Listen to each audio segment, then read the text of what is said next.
亲爱的观众朋友们，大家好，欢迎大家走进天津卫视大型情感节目《爱情保卫战》。好，接下来认识一下我们今天乔大的情感疗愈团成员。大家好，我是于波红。爱情和婚姻的幸福，不是你拥有的多，而是你计较的少。大家好，我是严品红。爱情不要等待，拿出勇气去爱。大家好，我是珊娜。柏拉图说呀，真正的伴侣呢是灵魂上的伴侣，而不是形式上的亲密。大家好，我是雷鸣。在婚姻当中做夫妻容易，做好夫妻同时做好父母挺难的。大家好，我是曲伟。爱情需要里应外合，你品，细品。好，我们细细的品啊！来，接下来呢，我们要掌声有请我们今天来到节目求助的两组嘉宾登场，欢迎他们。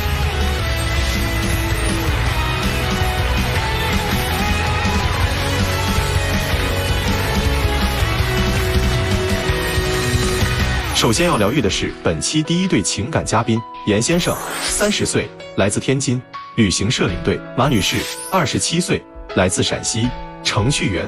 他们究竟遇到了怎样的情感困惑？对方在你心目中是什么样的人？他是个程序员，成天在我身上找漏洞，但我觉得他本身就是一个大的 bug。我觉得他以前挺有男人味的，现在比我还像个斤斤计较的女人。你觉得对方有什么缺点？我俩相处的时候，他做了很多越界的事儿，他还有恶趣味，他还喜欢招蜂引蝶。他让我没有安全感，他还倒打一耙。我最讨厌就是我俩吵架的时候，他吼我的嘴脸。哇，这男生给女生罪名不少啊，什么越界的事儿、恶趣味，还招蜂引蝶。哎，你俩恋爱谈了多长时间了？现在是1年半了吧？谁追谁呀？当时是我追的他，当时是在一个这个驴友的这种露营团的时候，突然天气就下雨了，他们准备没有完全，我就把这个冲锋衣啊，还有我的睡袋就给他了，见色起意吧，就是那种感觉。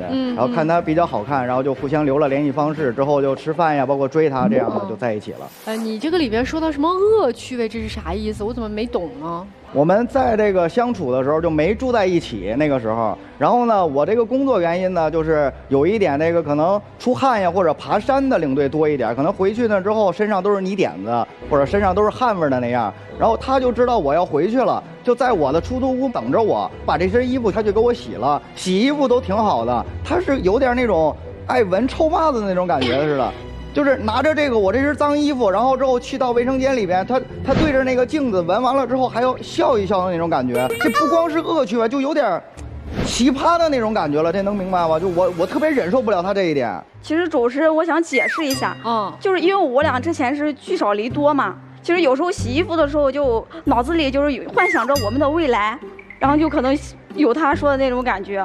就是这个臭男人就喜欢你的男人味儿，然后洗衣服闻了一下。姑娘，你不觉得刚一上场就说你这个恶趣味，你不觉得这诋毁你吗？这女孩听了得多心寒呀！我给你洗衣服，你说我恶趣味，哎呦，我听得这后背都凉。他这个恶趣味不光是洗衣服这件事，他还体现在别的事儿，就是他平常我就是愿意逗逗人，然后之后跟他开个玩笑，气他那种感觉似的。他这人特别不识逗，他就是不是推一下打一下那种感觉，他是直接过来就咬了，就特别爱咬人，就是拿我当磨牙棒的那种感觉似的，就是哎呀呲牙咧嘴那种感觉，光过来咬一下。举个例子呗，干啥就咬你了？啊，就是比如说啊，就是我跟他正逗呢，我说今天那个碗你刷，然后说我就不刷了，我就假装睡觉了，睡就是假装那个睡着了那种，我今天特别累，然后我就假装睡着，装睡的那种感觉，他过来直接就咬我一下。我不是就喜欢他吗？这生理性的喜欢，我就喜欢他，我想贴着他一下。这个就是女人的撒娇嘛。其实我是这样啊，就是他要生理性的喜欢，他可以表现在他拥抱我一下呀，或者说他说哎累了呀，或者爱你，或者那种感觉似的。因为我是平常呢比较喜欢格斗散打这样的感觉，就一招制敌的那种，比较喜欢练这样的。身体本来就有应激反应，反复的跟他说过，我说你别这样逗我，别这样咬我，我说万一伤了你怎么办呢？我归渠就伤了他了，给他鼻子就打出血了。啊，就这种感觉，您就动手了？不是真的动手，是那种就是应激反应，可能别人一挥胳膊对伤害你一下，他们后边，然后我手一下就那种感觉就。主持人，那你觉得就是当时已经把我弄流血了，那我已经很疼了是吧？我又没受过啥伤的，那弄疼我就哭了嘛，哭他不应该哄我吗？你看他啥情况？他一顿过来说我，反反复复跟他讲过这个道理，我说你别这样弄我，别这样弄我，我有应激反应，万一你伤了呢？这女生就是她的这些种种行为，在她看来都是特别特别爱你的这些表现。那她肯定平时对你应该是那种特别温柔的类型，是吗？我感觉她挺极端，挺有暴力倾向的。怎么说？一个是这个咬我这个事儿，咱不就是刚才说了吗？我说这个一定是，我说你已经鼻子流血了，你自己止住血，我要拿这个事儿血淋淋的教训，我给你教育你，下次别这么干了。然后更极端的事儿就是，我们后来不是住一起了吗？住的是我之前的那个郊区买的那一所婚房，然后呢，我还问他，我说这个郊区这个离你的工作远一点，我说你能不能方便？他说没问题，远点吧，就是合租，我住这一间，他住那一间那种感觉似的。真的，你们各住一间啊？是的，各住一间。然后呢，就在这个阶段，他就发现点这个事情，因为我这个是我跟前女友一块买的这个婚房，就是不是一块买，就是买的婚房，准备结婚用的。就是包括装修呀，还有这个家具，都是我们一块选的。然后就被他知道了，他就毅然决然就说：“你得把这个装修给我砸了，把这个家具给我换了。这中间产生的钱我来出。”那我肯定也是不愿意啊，他比较浪费这个钱呀。我难受啊，你知道吗？你想我每天一睁眼，啊，我睡的床是他女朋友挑的，我吃饭的碗是他女朋友挑的，他的衣服好多衣服都是女朋友挑的。那我每天眼睛一睁，都是他女朋友的影子。那你干嘛要去住啊？这不想着我们之前聚少离多嘛，就想跟他待在一起。不是，其实啊，这里有一个细节，我觉得床啊、家具、沙发这些不重要，重要刚才女生说还有衣服也是前女友。就他自己是个直男，不会挑，就好多东西都是他前女友帮他挑的。我就觉得他睹物思人，就一直留这些东西，为啥呀？就他穿的衣服，前女友给挑的。对，包括在这一间房间里的睡衣、睡袍，一切全部是他前女友挑的，就部分都是。我看着可碍眼了。他们两个人之前处了多长时间呀？具体我知道好像有2年了吧。对，我是2年。不是，那这些事儿你是怎么知道的？你想想呀，一个房间里怎么可能都是粉色的东西？他一个男生，至少我跟他在一起的时候，他至少就是衣服什么穿的就挺拼多多的，我看着就不像一个直男的。婚房都准备好了，为什么会分开呢？消费观念不一样嘛，因为他确实像他说的那样，我就是一般购物就是拼多多，然后这个吃饭就基本上就是拼好饭，我就是对自己挺节省的、挺算计的这么一个人。然后我那个前女友呢，又是特别的花钱大手大脚的那种感觉似的。我们准备结婚了，那钱肯定就放在一起的那种一块花，但是他花钱大手大脚，然后就导致每个月都月光，攒不下来钱。就这个事儿，那最后现在怎么解决呢？那我觉得就是让你把它砸了重新弄也不行，那是吧？那就把它挂出去卖了呗，那是就买个新的差价我给你补呗。那你这是要准备跟他结婚是吗？对，他卖了，他虽然说挂在网上卖了，但是比同小区的贵10来万，我觉得他就存心就是忽悠我嘞，故意的，没想真心卖。他就故意的。对。到了谈婚论嫁的这个阶段了吗？现在还没到呢，现在是准备在分手的阶段。哎呦，那这着什么急呀？哎，你说说这女孩吧，你刚才说了她什么那个恶趣味，好像还说了她什么招蜂引蝶和越界，这对女生来说是特别大的一种侮辱的词汇。你为什么会说你女朋友这样呢？就是如果她没有干出这个事儿，我绝对是就是有家教的这样的人，我绝对不会说出这样的话来。你这怎么了？她是可能是这样。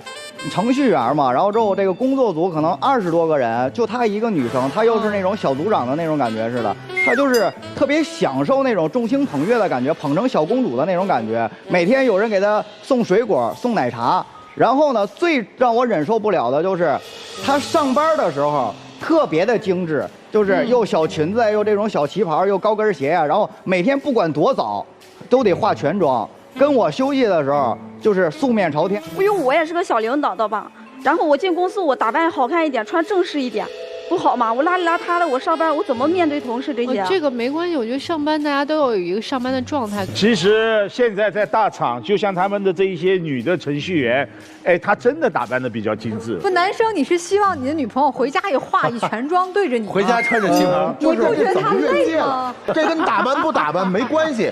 这关键招蜂引蝶在哪儿了？我没懂。对，还有乐器，好看，你的单位打扮好看。第一个是这个打扮的好看，然后另一个呢就是晚上这个下班时间不是应该是这个自由的时间，不应该工作。而且他的所有的同事基本上晚上都要跟他通一个电话。最破坏我们俩感情的就是他他的副组长，有一次9点的时候打了45分钟电话，我就在旁边坐着看电视的，然后之后他就一边打情骂俏说笑，然后从中间我还听到了说那个我新买了一辆哈雷的摩托车，然后我哪天我去带你兜风，然后坐我的那个后座那种感觉似的，然后他还同意了。你心里想法咋那么多呢？我就是当时就正常下班的工作没有做完，然后汇报一下工作，因为我之前想买一个摩托上班方便一点，我给他说买摩托的事情，但是他不同意，然后我没办法，我就给我同事说了一嘴，然后他刚好买摩托了，因为摩托钱他也不是很便宜嘛，他也很贵，我就想着去体验一下这个摩托，看值不值这个价。然后你就要跟着那个同事去跑山去。我并没有去，他拦住了。啊不，他要不拦你就去了。我可能会自己去开一下摩托。那你会带男朋友一起去吗？如果按我自己的想法的话，我会带着他去。如果他还是坚持不同意，我可能会偷偷去。不是，这摩托车能有仨人吗？不是，就是哎，这个亲爱的，我这同事这个弄了一辆哈雷摩托车，我特喜欢，咱一起去看看呗。去看看行，但是女生答应的是我坐同事后座。他不是他自己骑。现在是这么说，但当时咱说当时的在当时的时候是这个。你认为他就是招蜂引蝶的是吗？不是，这个我觉得肯定是不合适啊。当时我就跟他说了，我说你把这个电话撂了，咱们俩聊一聊这个事儿。这得聊聊。然后他就跟他那个男同事说，他说这个，哎，我男朋友吃醋了，生气了，咱把电话撂了吧。后来那边他那男同事来了一句，说你小奶狗男朋友要吃醋了，咱们先撂了吧，明天咱们见面说。就这种感觉，你说我能不生气吗？有点挑衅了哈。就是有时候同事会开一些玩笑。你这同事这玩笑有点过。之后的事还有呢，就是继续。我一定是要知道这个男的到底是谁，大半夜的破坏我们俩的感情，明知道他有男朋友还要给他打电话嘘寒问暖那种感觉，那我这暴脾气肯定上来，我一定要知道他是谁，我上公司找他去。我也不是说要真跟他动手或者怎么样的，我得去质问他，而并且呢是跟那个公司所有小组的这些男同事宣示一下主权，就告诉他有男朋友，这样我也觉得也没什么错。他倒好，他给他那个男同事发消息，说我男朋友要去堵你，可能要动手那种感觉似的，你别从正门走了，你从侧门走。我连堵了2天都没堵到。他做了一点没错啊，防止这样的一种冲突发生啊。不是，那他是担心的是什么呢？我担心啥你不知道吗？你看他的人说话什么的，做事挺冲动的，然后他还学过跆拳道啥的。我觉得他跑过去了之后，如果你发生冲突，你让我怎么办？你到时候有什么事儿？他的饭碗也砸了。你说，那他哪天他不跟你说，然后呢，悄没声就去了，你同事依然在那个公司嘛，他跑不了的。对，为什么他跑呢？为什么不能说当面我们对峙一下，这不更好吗？我觉得我们当时是没有问题的。没问题说呀，你跑2天，第3天也跑不掉。还有什么？就说这些，他在这个工作单位有让你吃醋的事儿吗？有吃醋的太多了。他平常就是咱不是刚才说嘛，全装上下班，穿得很精致。另一个呢，他们公司团建的时候，他都主动选在那种海边，包括有这些穿那些比基尼露背的那种感觉似的。那他底下那些评论，到当时他还特别信誓旦旦给我看，你看我同事来评论，公主真美呀，公主真好呀，公主真潇洒，公主真好看那种感觉似的，就小队形都给我摆开了。你说我能不吃醋吗？我们导演说有那个朋友圈截图啊，对，我截了，来，我们能看吗？能看。哦，能看，太小了。主要看下面的排队组合。对，就是排队的那些，我真的啊，你们主要是看编导让我们看排队哈，我你想看啥？照片啊？哦也，这个不是蛮正常的吗？看了吗？+1啊！不是这个有什么不正常？公主真漂亮，公主美炸了，公主美炸了，公主美炸了。他不是程序员吗？他不是那个什么？你说的比基尼呢？啊？他太夸张了，我觉得就是一个露背的衣服。对呀，你夸张，你什么不正常呢？背我也没看着啊，就是可能站着光，后面有点黑，对着光来着。这视频是谁拍的呀？是我同事。太正常了，这个也没事啊。我是觉得就是你夸大了，这个没事儿。我觉得我这个算正常，都是同事关系。他不一样，你知道吗？他不是经常可以说是出差嘛，我不是在家吧，他又不给我汇报他工作干啥的，我又不知道他在外面做啥。然后呢，我后面我才知道，他跟什么前女友还在一起工作呢，你知道吗？快解释。也不叫解释吧，我是觉得快解释，已经过去了，又不会有后续了，然后之后就是同事关系，我也不可能跟我老板说，我女朋友吃醋了，可不可以把谁谁谁开除了？对吧？我以后我怎么在老板那儿去做事儿？我怎么去跟同事相处呀？那你不想想我呀？我跟你当时本来就聚少离多的，对吧？你跟你前女友还整天待一起，你啥事儿我都不知道，你还不告诉我？不是这个问题，很简单，换位思考。如果说他现在这个小组当中有他的前男友，您会怎么想？已经是前男友了，那就是已经就不合适了呗？为什么分手呀？要不然他要合适，肯定还能在一起。哎，说到分手的事儿，我想到就是你之前都已经婚房布置好了，但是因为消费观不合都分手了。你俩的消费观怎么样啊？还有一件事就是他的消费观比我前女友还更大手大脚的。他一般就是买包就基本上就这大几千几万的那样的，然后买这个鞋就3、4千。那我肯定是理解不了，就是他还惦着，就是没结婚的时候就惦着管我的钱。那我肯定我觉得就是我这个钱要是跟我前女友一样给他了，然后之后呢，不还是一样没有积蓄吗？还是一样这个他本来就月光，然后我自己还能攒点儿。我也没花你钱，他前女友花他钱，但是我花我自己钱，我没管他管我干啥？哦，对，就是你花你自己的钱，然后不花他的钱。但是你们两个人的这个消费观确实是大相径庭的，对吧？对，我是觉得他本来就是这个月光族，我再把我的钱给他，然后之后合在一块儿花，那不更没了吗？对吗？主持人，你想想，我为啥要管他钱？我管他钱是有原因的，他可能败家了啊。他不都拼多多吗？你听他说拼多多，他在身上省了，可他别的地方可能败家了。就比如说他之前开什么健身房呀什么的哈，2年赔了60多万。那他还老好人，他心肠特别好，朋友让他投资什么他投资什么，还投资一些乱七八糟的东西。我仅仅知道1、2个，那剩下的我不知道，我还不知道他到底亏了多少呢。我可能投资失败了，或者遇人不淑了那种感觉，我以后改不就完了吗？他就非想拿这事，天天揪着我说，其实天天揪着我说那种。哎，来，重点来了，你俩今儿来干啥来的？我是想分手。你是想分手的对吧？对。啊，你就看出来了。来，女生你来干嘛的？我其实内心有点不舍，因为我把所有的感情都投入在他身上去了。你是其实想做挽留的，对吧？我是有点想挽留，我不想亏待这份付出的感情。但你确实挺委屈的，听着，就他那种说法是什么招蜂引蝶、恶趣味，这听着一个女孩子太受不了了，真是分手就分手吧，姑娘。接下来咱们来听听今天同样来求助的一对的小情侣啊，小陈和小童，你们听完这哥哥姐姐的恋爱史，你们有啥想说的？我也认同大哥，因为姐姐长得确实漂亮，大哥可能想挣更多的钱，也想让姐姐给其他的男性保持安全距离，给自己一份安全感。就是刚才在台下上来之前，我就觉得姐姐长得特别漂亮，然后刚才这大哥说上班漂亮一点，下班不漂亮，我觉得没什么，上班就是要漂亮一点，在外面形象就是要好一点，自己女朋友这边形象好了，给她长脸了，她还不乐意了，我就不理解这个逻辑。好，那听完了，你看看人年轻人的想法啊。来，我们听听老师给你们什么建议啊？其实很明显，这位男生就是想借我们的口，达到分手的目的。男生确实有点让我这个男人都看不下去了。首先，他在你身上找的这一切的毛病，我更多的解读是挑剔。如果说2个人还有爱，我们可以努力的去说服这个男生，去消除这样的疑神疑鬼、胡思乱想。他不是，他一切都当成了和你分手的理由，因为你破了他的底线，你要管他的钱。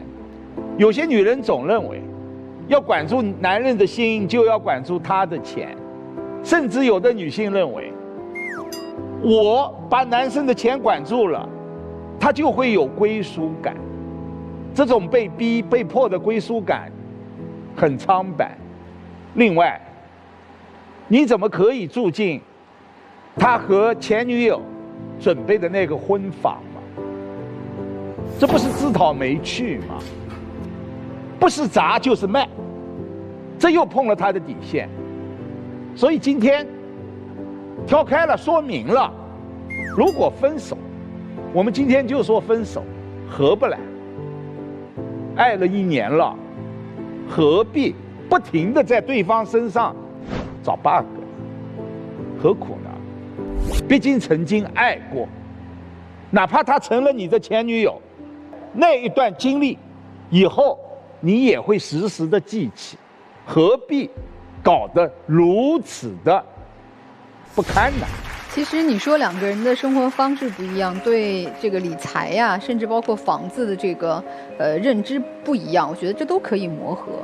我觉得可能很多情侣，包括夫妻，都需要经过一段时间的磨合，才能达成一个彼此一致的，或者是相互妥协。在我看来，这不是大事儿，但唯一我觉得协商不了的，是你们俩之间，首先是男方对女方的恶意攻击。他的表达在我听起来，我就先不听是什么内容了，他不往下边展开说，光那几个大词放在那儿，我就觉得，如果你是我妹妹，是我家人，我觉得就不能和他在一起。这就是我看到的，我所认为这段感情不应该继续下去的最重要的一个原因。所以我建议你和他分开。男生呢，我觉得可以在财务上，我们年轻人自己打拼啊，买房，我觉得都是很好的一种生活习惯，包括节约。积攒没有错与对啊，他要买包，人家挣了钱买也没错与对，但是你在情感上的吝啬和对自己身边这个亲密关系的这种赞美和宠爱，我觉得你太吝啬了。钱上可以稍微在这个阶段，咱将来要结婚生孩子，承担很多责任，赡养老人都需要我们可能去节约，可以稍有点吝啬，但是情感上吝啬那是大忌，那你不耽误人家姑娘吗？一个吝啬于付出情感的男人，跟你在一起图啥呀？图你臭袜子吗？所以你觉得慷慨一点儿，不要因为和前女友在一起，你觉得他花你很多钱，你从此得把钱袋子管好。不要因为过去的感情让自己觉得我再慷慨付出，我这可能又吃亏吃大发了。慷慨是一个美德，我觉得不是乱花钱，不是乱付出情感，而是你遇到一个。比如像这样姑娘这种类型的，是想和你好好过，有自己的人生追求，也愿意付出的女性，我们要先慷慨，慷慨于付出爱，慷慨于付出支持，慷慨于付出赞美，慷慨于共同成长，你才能收获一个相对美好的伴侣关系。所以你们两个人蛮拧着，都挺不好的。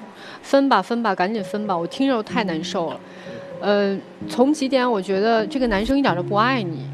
就他甚至对你连喜欢都谈不上，为什么呢？如果一个喜欢你的男人，他看着你进门就给他洗这个脏衣服臭袜子，这男人他得爱死你呀！我天哪，这女的这得多喜欢我啊！你知道，就是男人的那种虚荣心会油然而生，咱都不说喜欢不喜欢，他会觉得自己被这个女人需要着，而他的第一反应是我天哪，这是个恶趣味，所以就足以见得。在他内心深处，他是有一堵高墙的。他一开始追你，为啥？始于颜值啊，好看吗？但是先生有一点就是，你觉得好看的女人，别的男人当然也觉得好看了。你选择这个美女的时候，你不就意味着日后有很多男人都会垂涎于她的美色吗？你不就应该有这个心理准备吗？就怎么变成她的美色，最后成了她招蜂引蝶的资本了呢？那既然这样，你曾经不也是一个蝶吗？还有一点是，我觉得一个男人如果他喜欢你的话，他不会把你带到他和前女友曾经装的那个婚房，他甚至都不敢让你知道，因为他害怕你生气，害怕你吃醋，他害怕向你展示我曾经和另外一个女人有过承诺，有过婚约，所以他哪有一点对你的喜欢和疼爱呀？我看不到。那些真的爱自己女朋友的男生，恨不得赶紧把自己就之前没谈过恋爱啊，你是我初恋，第一个，一点都不想让你知道我的过往，因为就害怕你伤心，害怕你离开我。所以我觉得，既然他今天都已经很清楚的说了，说我是挺想分手的，那我觉得你就成全他就好了。你没有啥不甘，没有什么不舍的，因为其实这个男人在所有交往的过程当中，都在一次又一次的向你宣誓，对不起，我只垂涎于你的美色，但我并没有爱上你的灵魂，就这样。能隐瞒的不隐瞒，还一定要让你知道。我就想看你受得了受不了。什么叫服从性测试？首先啊，这个房子是我跟我前女友要结婚买的婚房，这儿所有的一切都是按照她的喜好设计的。睡进来，你受不了走人，受得了我就能再进一步。我挑谁做服从性测试？我一定不挑严品红、莎娜这样的，他们俩能掐死我，我惹不起。我挑什么样的？我挑那上赶着堵在我门口给我洗袜子的。还有一点，他在感情上可不吃亏。前女友花我的钱月光是吧？该分手分手了，房留给谁了？很理性的。我问一下你，就是好多女性、好多女孩看着挺漂亮，一爱上就一点自尊都没有了。你就属于那个，其实你有骄傲的。刚才我们在你朋友圈里就看你所有同事底下列队说，哇，你好棒，你好漂亮，你有骄傲的。你在这份感情里还剩下什么骄傲？朝天爱说，你睡在他为前女友装修的房里，你还有骄傲吗，姑娘？你给他洗袜子那天，你还能守住个什么？咱就为了自己那点自尊，咱也算了吧，好吧？我再问你，今儿你不是为了跟他分手来的吗？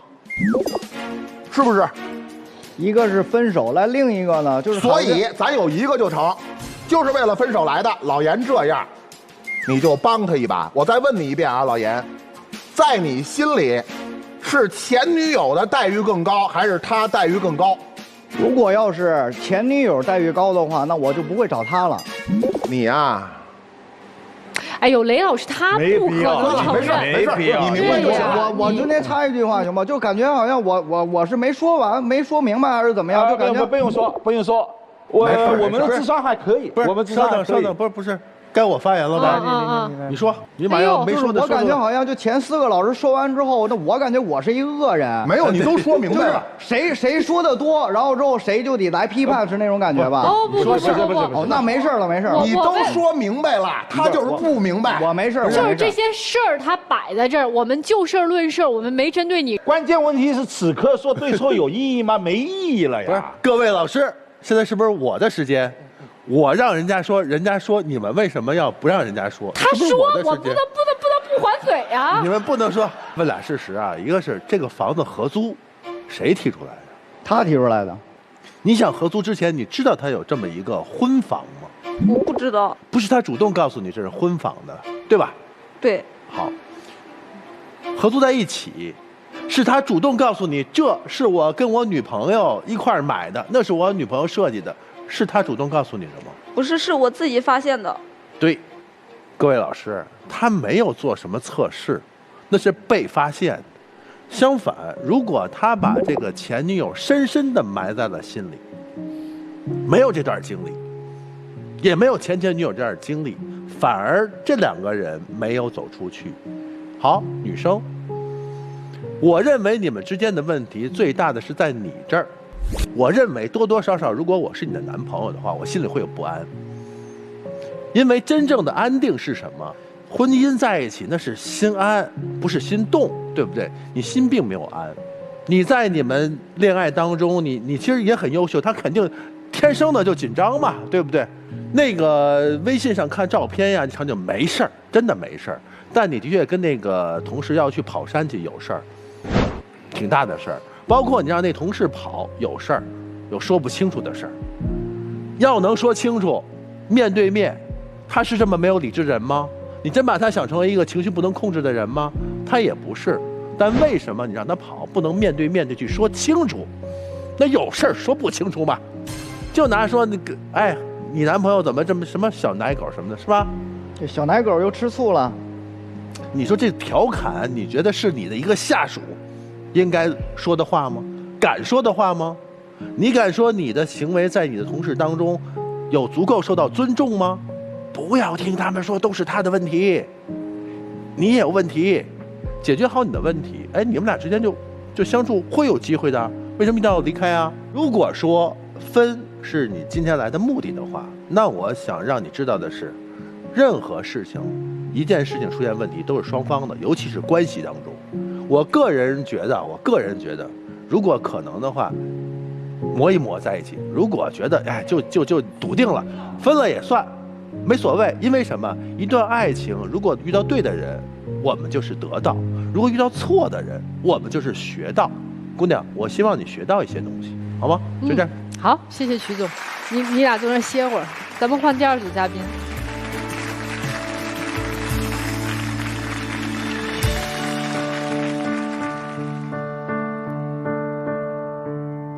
本期第二对情感嘉宾小陈，22岁，来自河南，学生；小童，21岁，来自河南，学生。那么，他们又遇到了怎样的情感困惑？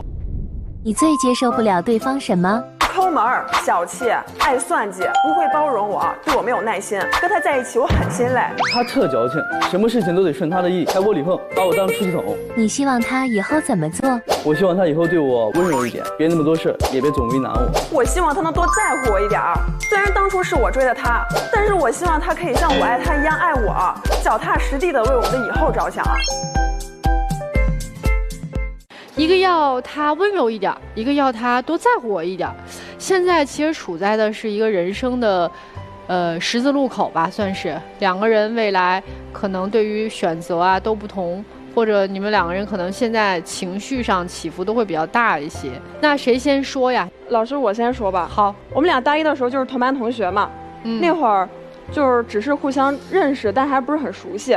他跟我们班一个女生谈恋爱，俩人在一块儿谈了不到1年就分手了。然后分手那会儿他就挺颓废的，再后来就学校有那个课题作业要分组，我俩就分到一个组。合作完之后，我觉得他这个人就还挺不错的，我就跟他接触，我带他出去玩啊，散心啊，我带他走出他之前那段那个恋情的阴影，是吧？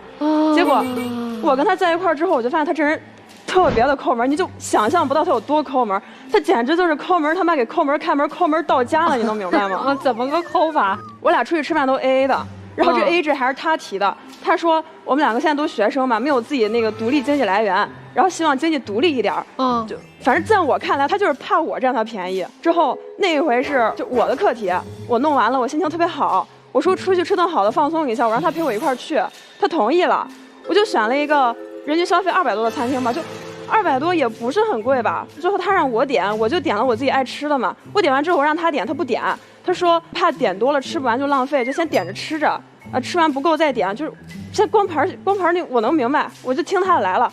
结果刚吃完他就要去上厕所，他刚一去厕所，人服务员就过来找我结账了，我就把账结了。那顿饭吃就是260多块钱，我俩说要 AA， 他是不是该给我130？我就没问他要那30，我就说他给我100就行了，然后他也不乐意。老师，那钱我没说不给他，当时也是月末了，当时我是吃完饭过去的。他当时课题做完比较高兴，我说陪他吃顿饭，那也行呗，顶多喝2口水，对不对？后来我给他说了很多次，那钱给他，他就说这事翻篇了，但是还是逢人就提这事儿，逢人就提这事儿。我挑一下啊，他对前女友也这么抠吗？他对前女友根本不这样，跳得真狠。对，根本不这样，就他但凡这样，我就不会有这么大心理落差。他对前女友就特别上心，他前女友有求必应，而且就我话说难听点啊。他在他前女友面前跟舔狗一样，逢年过节520啊、情人节呀，就看他俩一块出去玩，还给他买礼物什么的。不过节的时候，看到他朋友圈，他也送的全是那种名牌的东西，就名牌鞋、名牌包、名牌衣服，还有那些化妆品什么的，就包括好多牌子我都不认识。哎，我打断一下啊，那你岂不是在你同学中间都很没面子？是真的很没面子，真的很没面子了。你们一个班还来来回回一个男生，哎呀，那这就送过你啥吗？到现在为止，送我最贵的礼物是双60多块钱的鞋，我都不知道这60块钱的鞋现在哪儿还能买着，他硬是给买来了，我还挺高兴。当时我收到他礼物，他铁公鸡拔毛了，我可高兴。我穿那双鞋跟我闺蜜出去就是逛街嘛，我就没想到，正逛着街，那鞋底开胶了，鞋底掉了，1分钱1分货。对，那个时候大3，我能出去找份工，也能挣点钱。现在大4了，临近毕业，选择就业，很多事情没时间出去挣钱了。再说那鞋，本来也是400多，我找了好多朋友，一刀都砍下来到60多的。但后来那钱我也补给他了，哎呀，就一直说不过去。老师们，我打断一下，您能明白他这个逻辑吗？就这个鞋他砍到60多，后来商家退给他，他再退给我。我不知道他是说我占这120的便宜，还是说他把这60块钱给我，我能去买那400多的鞋，我根本买不着，好吧？而且他这人就是，他不仅抠门，他还特别邋遢。他夏天的时候就为了省那1-2块钱的洗澡钱啊，我们学校俩澡堂，他去最远的那个澡堂洗。有时候他身上都有味儿了，然后中午跟我一块儿吃饭的时候，我都不想跟他一块儿吃饭，他身上味儿特别大。跟他出门要求特别高，叫我穿衬衫出去，打完球穿衬衫，那身上能不有味吗？打完球要求洗一次，跟他出去再洗一次，一天洗2回澡，那不得洗秃噜皮了哈！我让他买10几块钱的擦脸油往那个脸上身上涂，他不乐意。他说要我去给他买大几百的护肤品，我跟他在一块儿那么长时间，他没送我什么贵东西，现在反过来问我要护肤品，一要就是大几百，我能高兴，我能乐意吗？你觉得除了就是他的前女友，特别爱送礼物，然后给你不送，还有其他的，比如说他对前女友是不是特别照顾，对你没有那么照顾，你也会在心里面有对比？多了去了，还有一回我生病，当时他生病，给他点啥饭都不满意，点的都他爱吃的，麻椒鸡，点的麻酱拌面。都不行，吃啥都不行，问他吃啥说不出来，着急就哭，而且必须要求送到楼上。你说我一个男生进他女生宿舍，人家老师能同意吗？那一回我嗓子发炎才发的烧，然后医生给我拿那些消炎药、退烧药，拿的时候他在场，跟他说了我不能吃辛辣油腻，结果他给我点那饭，我就没法吃啊。那再者说了，我当时宿舍没有人，你给我送上去怎么了？能送上去吗？那老师就不同意。你对你前女友的时候也不这样啊？你对你前女友，她生个病什么的，送饭、买药送上楼，那能送上去吗？那肯定是女同学送上去的呀。这个我相信送了，但是托女同学送的，这行不行啊？我觉得没什么，她男朋友送一下也没什么呀。总之就是病了，然后照顾的不是很周到，对是吧？然后再加上心里面有想着他那个前女友的那个，这一对比就一肚子气，是吧？这是我的错，咱们不提前女友了，对不起，我的错。咱说点开心的事儿。这也开心不起来啥哈，就是你俩马上要毕业了，这个咋发展呀？俩人有商量吗？有商量，因为我俩现在大4了嘛，大4就是学校也催着找工作，然后我俩老家都是河南的，我就跟他商量说，我们2个以后就一块回河南去发展，我这个人就比较恋家，这就是我回河南发展的最主要的原因，就是恋家。然后我跟他商量这事儿，他就死活不同意，他非说留河北考公考编，不是就他那个脑子，我都不相信他一年能考上。你考不上就再来1年嘛。老师，跟您说，就给我俩选择，要么给他回河南找份工作，要么就分手。你说叫我怎么办？他当时就是说分手这个事儿嘛，他列了一个分手清单给我，都记账了。对，记账了。你看，就1块5茶叶蛋，还有豆浆3块什么的，全是这种零碎小钱。你俩这在一起多长时间呀？在一起1年多了，老师。1年多，一共196块5，只有196啊！老师，我当时没想着分手，我承认我方法可能有点过激。他老说我抠门，我当时就特别生气。他说这抠，我就说我抠给他看，我就想到啥写啥，就有了这张账单。不是关键问题，不是抠门给他看，说明你真的记账了呀。矿泉水3块你都记在那里，豆浆3块也记在那里。我是想到啥写的啥，老师。他瞎写的。我是真没想着给他分手，当时就是想着气他。你说说这个女孩吧，这个女孩跟你在一起的时候怎么样？老师，她这人就是窝里横，当时。他们小组有作业，他自己完成不了，叫我们一堆人给他帮忙。那我给他想点子呀，可能老师当时也忙，就给他的分比较低。那回来给我凶了一顿，那我也不高兴呀。您说，老师，作业那打分就对我很重要啊。然后那个他们那一群人，他是给我出主意了，那怎么着？我去找他们说一顿吗？那不可能，他们跟我关系又不好。然后他是我男朋友，离我最近的人，我肯定有什么事就先找他说呀，就把他当成撒气筒了，对吧？对呀，我就想他老实实，就是听我3个那一通气就没什么了，他就还要在那里说，对内火气特别大，老师对外胆小如鼠。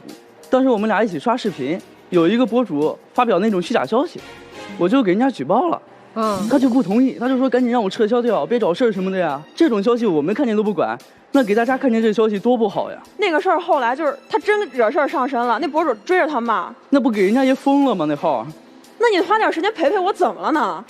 老师，说到陪他，当时凌晨1点给我打视频，叫我陪他打游戏，下五子棋，而且这下五子棋有说法，赢了不行，输了也不行，赢了他说我不照顾他情绪，输了他又觉得我故意让着他。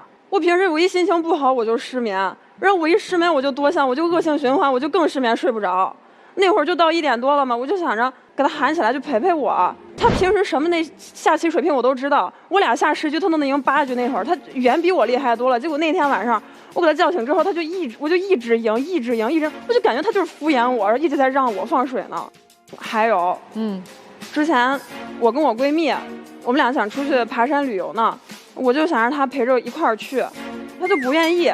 他不愿意，完了之后我就跟他说，我说，他要是担心钱的话，那旅游经费我都给他报销掉，我请他出去，就陪我旅游嘛。那我出钱，他出力，我让他做攻略，我就去做攻略，做了1天就不满意，来来回回改了3、4遍，怎么改都不满意，还不说哪有问题，整得跟他甲方乙方似的。你看，我们女生哈，就是说，哪家饭店好吃，就直接去吃，到了就去吃，然后。哪个拍照的地方他打卡好看，我们就去拍照打卡。他攻略给到我什么都没有，就包括在哪儿入住，入住完之后去哪儿，就是怎么坐这个车都没有。那我钱我花了，我请他去了，他就给我这样一份攻略，我肯定不高兴啊。不是，那你还不如花钱去找一个那个地陪什么之类的给你做攻略，你找他干嘛？他又不是专业的。因为地陪不是男朋友啊，而且他做那事儿就多过分，您都不知道。我跟我闺蜜想着就看日出嘛，然后看日出之前就吃碗泡面暖和暖和，毕竟山上挺冷的。那会儿还专门提前跟她说要吃泡面，要带热水。就等到时候准备泡面了，她热水没带。你说这事儿就是责任到她了。那山上有卖热水的，10块钱一杯，她就给我们买一杯也行。她不去，她就为了省那10块钱，她不去。为什么不提前准备好？责任到人呀。老师，2个人的行李全部扔给我1个人了，一个人颠3份行李到山顶。所以你知道，我从一开始听着这事儿有点像什么？找了一旁包的，然后我花钱请你，你帮我们把所有事儿都打点好。所以我说这就是个男朋友的头衔嘛。就不是说光这热水是责任到你，是所有的事儿，所有事都责任到他。毕竟我也就是花那个钱请他。所以你看你这话说的，毕竟我也花这个钱请他了呀。是啊，那你不就是把它当成一个工具吗？还有啊，路上的时候他可以陪着我一起啊，然后还能帮我们拍个照，布置一下行程什么的呀。那不更像工具了吗？这不就是工具人吗？我跟我闺蜜出去，我们也这样，我这很正常。那你就跟你闺蜜2个人好好自己规划行程，自己出去玩不就完了？然后跟男朋友的旅程就是只有跟男朋友2个人。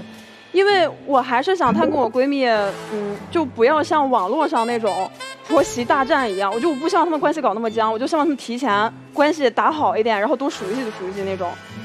而且我闺蜜就对她也比较有意见吧。我要是你闺蜜，我对她也一定有意见。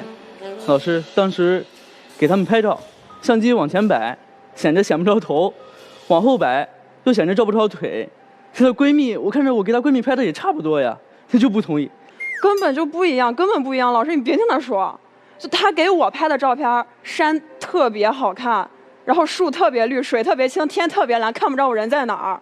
我当时拿到我就特别来气，我觉得这就是心里不重视我呀。我要是在他心里面占很重要的地位的话，那你真是想多了。人家觉得风景很美，我女朋友在里边就挺重要，挺好了。这个和重不重视有什么关系呢？可能跟他的技术有关系啊，和他的审美认知。构图，对，他此刻的构图。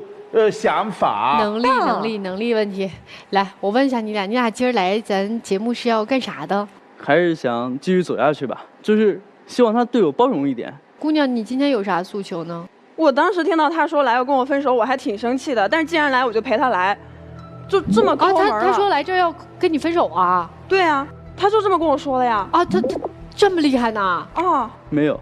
我还是想着我们能走下去吧，老师。那你们走下去，这个未来规划好了吗？毕业去哪儿啊？到底？还是根据实际情况看，走到那一步，再往前迈吧。哦，总之现在就是今天还是想在这个舞台说继续和好，只不过其实就是相当于，男生这心里面有太多的憋屈的事儿了，说一说，对吧？来吧，你们听完他们的这小情侣的这个故事，有啥建议和想法吗？我也是觉得这个女生那个感觉就跟有点像是使唤人似的那种感觉似的。就包括现在我感觉我们2个人性格有点像，但是我不是没有他那么抠。从他们2个人就是交谈当中，这个开玩笑的交谈当中，感觉是有感情在的。给他做点旅游攻略，给他多学一点拍照技巧什么的，这不都男的应该做的吗？然后包括现在什么的，你自己学厨艺啥的，现在不都男的做饭吗？对吗？这些您都做吗？啊，你跟他谈恋爱的时候你都做呀？我都做呀。啊，做饭你也做呀？对呀。然后旅游攻略也你做？那我就是我的职业呀。哦，对，是。就是他的职业。对，嗨，我就想问男生，你到底为什么要找女朋友？你抠门又小气，你还对他不上心，我就不明白了，你是不是没有做好找女朋友的打算，然后你找他呀？我觉得我只要能做，就尽量愿意为他去做。我看不到，在你谈话当中，我有时候看不到。哎，你要有这么有底气跟他说话多好呀！你刚才站在那儿一句这样的话都没说出来。哎呦我的天哪！你在你男朋友面前那个唯唯诺诺小猫样啊！我的天哪！看别人问题看得都可好了，到自个儿都弄不清。行，咱们接下来听听老师们怎么说啊。最怕人比人，和前女友一比，这段恋情立马它就变成了绝情。我请问女生，她的抠门除了对您，她对自己呢也抠吧？那么对自己抠，我们另外一个词叫节俭。这个年龄的男生，他没有打肿脸充胖子，他没有以恋爱为名向父母去要恋爱经费，所以他只能花这么多钱。另外，男生，刚才小片当中你说非常抱怨女生把你当出气筒，恋爱当中女生把你当出气筒，有时候是一种幸福，因为这是一种爱。还有，你说她矫情，女生的矫情只对能够矫情的人才矫情。天下恋爱当中的女人没有一个不渴望得到男生宠的。另外，男生有一点，我认为要尊重女生。我知道毕业以后您想留在河北，一个挑战自我，想独立，男生嘛。但是毕竟你现在是在这样的一段恋爱当中，他的意见很重要。女生想得更细致细腻一点，她想得比你远。当然，女生我认为最好的折中办法，让这第一年就让她在当地河北考公，考不上再回。我真的看好你们，不要轻易分手。其实我和于老师的感觉有类似的地方哈。这个女孩子觉得这男生人也不错，也是一个班的，也算是经过3年大学的这个经历，对这个男孩是有所了解的，性格呀、为人呀，是吧？你还是了解他的，所以你喜欢他，我觉得挺单纯的一种初心。男生觉得，那我上一段爱情结束了，遇到这么一个女孩子，各方面也不错，对我也挺好的，我也是个简单的初心，那咱俩就在一起呗，校园恋情嘛。简简单单的，也没有想太多。但问题是我们到了这个时间点，它其实到了人生很快进入一个转折点。那这个转折点转成什么样，就直接关系到你们未来你们俩关系的走向。那怎么去安排你们未来的生活，不见得说回河南就是最后的解决方案，但是你要去有所作为。你说我现在不赚钱，不能像对待前女友那样花钱买礼物，没问题。那你拿出双倍的情绪价值给他呀，用心，没钱可以用心啊，大学生哪有那么多钱，很正常嘛。我相信他都能接受，都能理解。女生，我觉得你有一个问题啊，太能抱怨了，人家还请了那么多朋友砍那一刀呢，你当那么多朋友同学的面子不是面子呀？开了就开了嘛，当个玩笑就过去了，也是一份心意嘛。他是有钱不给你花吗？还是他真没钱呀？你还不知道吗？也要学会去赞美男朋友。你知道他经济条件不够宽裕，但是他做了所有陪你们旅行背包啊这样那样的准备，开水没有带上，说一次批评一次也该批评，就过去了嘛。不要反复拿出来唠唠叨叨抱怨，他也会烦的呀。你也得寻找解决方案啊，这样才能携手一起走下去，是不是？我也希望你们还是继续找相处的方式吧，不断的成长和学习。我不看好你们。第一个点，我觉得女生对于男生现在不是单纯的爱了，你是有点在报复，就是因为你内心极度不平衡，你经常拿他怎么对前女友和怎么对你来做一个比较，因为你们离得太近了，就所有的东西你放在眼前的时候，比较不是你的错。是女人都会有这个问题，我们都会去做对比。哎，你怎么对前女友的？你怎么对我的？但因为你这个真的就是天天就在眼前，你想不比都难。所以当你发现它确实是有一定的差异化的话，你的内心那个不平衡感就是极度的暴露出来。就你有很多的事情，我觉得你在故意捉弄他。就是还有一点让我觉得特别不舒服的那个，你说啊，旅行你出不了钱，我请你去。然后你就去帮我做攻略嘛，然后你就去给我拎包吧，你就去给我怎么，就是让我有一种你是施舍我的这趟旅行，所以我好不容易得来的这个机会，我得倍加珍惜。你知道那种感觉吗？就会很不舒服。对，因为我们2个没在一起之前是我追的他嘛，又是我跟他表了白，我就很担心他觉得我这个人就特别好到手，所以你内心会有不平衡。你想要在后面你们2个人的恋爱过程当中，通过他的种种体现，能够表现自己是有多么的珍贵。我不是那种轻易到手的女生，但是你如果是这样的一种心态去谈这段恋爱的话，你就会让另外一个人他不舒服啊。你现在我觉得你应该好好问问自己的内心，就是说你是在享受这段恋爱，还是在这段恋爱当中要证明什么？如果你一直在这段恋爱当中在证明什么，一证明我比你的前女友好，2证明我也是一个值得被别人追的女生，3证明你必须要在这段恋爱当中对我比对你的前女友好。如果你要是在做这样一道题的话，那这段恋爱我觉得就别谈了。但如果你是真的就是因为我发自内心的我很喜欢这个男生，我没有想那么多，我就是想跟他好好在一起，你在享受这段恋爱的话，那你们就谈下去。就是忆往昔，2位的感情有个假想敌。哎，对，这个假想敌就在眼跟前儿，没错吧？这是看过去，看现在，你们2个这个爱情谈的特别的无聊。你们2个恋爱1年过程当中，没激动的事儿。最激动的事儿，那双鞋为什么60？最激动的事儿，你给我做攻略做得不精彩。我问2位一问题：2个人如果真的爱，晚上夜里凌晨1点通电话，2人能下5子棋吗？那不得说什么你为什么不开心啊？然后我开解你一下，没有。对，你再看未来，你们2个在未来规划上有坚定的不一致。什么叫坚定的不一致？刚才女方说我要回家，我非常恋家，男方的回答是我要考公。就他能考得上吗？我1年考不上，再考1年啊，没错吧？你们在未来是有坚定的不同，不管从过去、现在、未来。另外跟2位说一下啊，作为当代大学生，你们怎么比我还暮气沉沉的呀？你们知不知道现在给女朋友拍照不用你构图，女朋友不可能不满意，有 AI。有一个 AI 放在你的手机上，给你女朋友任意背景拍一张，所有构图给你出20-30张，各种渲染，她不可能不满意。包括做攻略，你随便找个人工智能给我做一个攻略，它能给你具体到公共汽车哪儿换乘，你信吗？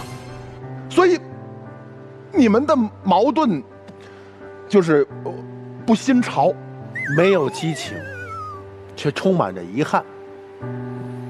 遗憾最大的来自于女方嘛。遗憾之一，我没有被他所追过。遗憾之二，他为什么在前女友那儿表现得那么好，而在我这儿却如此之平淡？第三，你们未来的分歧很大，即将到来。这3方面就促使你们现在感觉到不像是热恋当中的小情侣，就好像一下啊，男生啊，前女友那是恋爱，现在是生活，我们得过日子，没钱，我们得算账，你不要跟我抱怨，那你应该找谁找谁去，你没有这种承接他怨气，承接他脆弱的这份心。我不知道女生当时为什么要追他，就是做课题的时候他就很负责。负责？对。那你错爱了，他不是对你负责呀，他是对课题负责。对啊，他觉得那是你的问题，你考得不好，你分低，你应该找别人去，不是找我。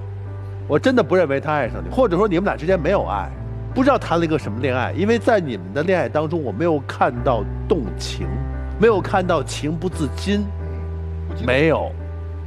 分开吧，就是他们俩淡定到，女朋友，我要去天津卫视《爱情保卫战》跟你分手。这女朋友说行，咱们去吧，你都不跟他闹，所以你们俩真的很淡定，特别淡定的就来了。就没有冲动，我就想跟他较劲。那你都不想较劲了，我觉得你的心已经，他得多老夫老妻，那份心思已经没了，对吧？当时追他那个勇气也没了，就这样吧。老师们都说完了啊，到底大家如何选择？其实选择权还是在自己手上，我们老师只是给一个旁观者的建议。所以接下来就是到你们自己选择的时候了。2对情侣，请你们回到我们的门后。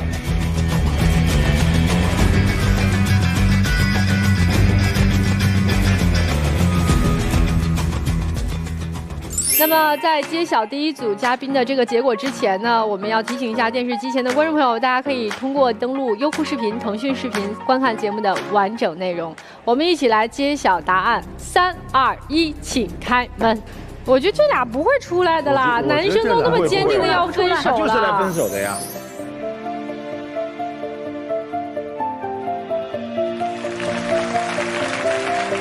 这个是明摆着就是来分手的。我这个不出来肯定不出来，希望这个女孩子还是重拾自尊吧，哈。没错。来，我们的第二组可能也不知道了。我坚定的认为会出来。等等吧，等等看啊。会出来。不好说啊。好，来我们看第2组啊，尤老师希望出来。我坚定的认为会出来。哎，尤老师觉得不合适，那么到底结果怎样呢？3、2、1，请开门。我坚定的认为会出来。果真啊。他们没有激情，只是他们的性格而已。好，棒！这咋都出来了，还苦着脸呢，姑娘？咋的了？不开心吗？任何事情主动一点，拥抱也主动一点。来，进入浪漫30秒，抱着别放了。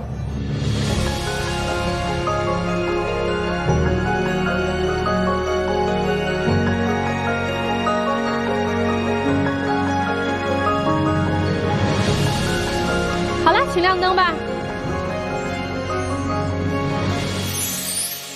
既然选择要好好走下去，就开心点儿，哭了呀。这姑娘心里是有委屈呢，是吗？那对比没有对比就没有伤害。对，所以小伙子要用行动啊，去证明你那颗坚定的心啊。听完老师们说的，我觉得确实我做的有问题，我会更努力的选择我们，更努力的走下去。不管怎么样啊，我觉得这个好好恋爱、好好生活、享受当下很重要。祝福你们，谢谢你们来到我们的节目，来这边请。好。校园恋情很纯粹啊。好了，这就是我们这一期的爱情保卫战了，非常感谢所有观众朋友们的收看和陪伴，我们下期再见。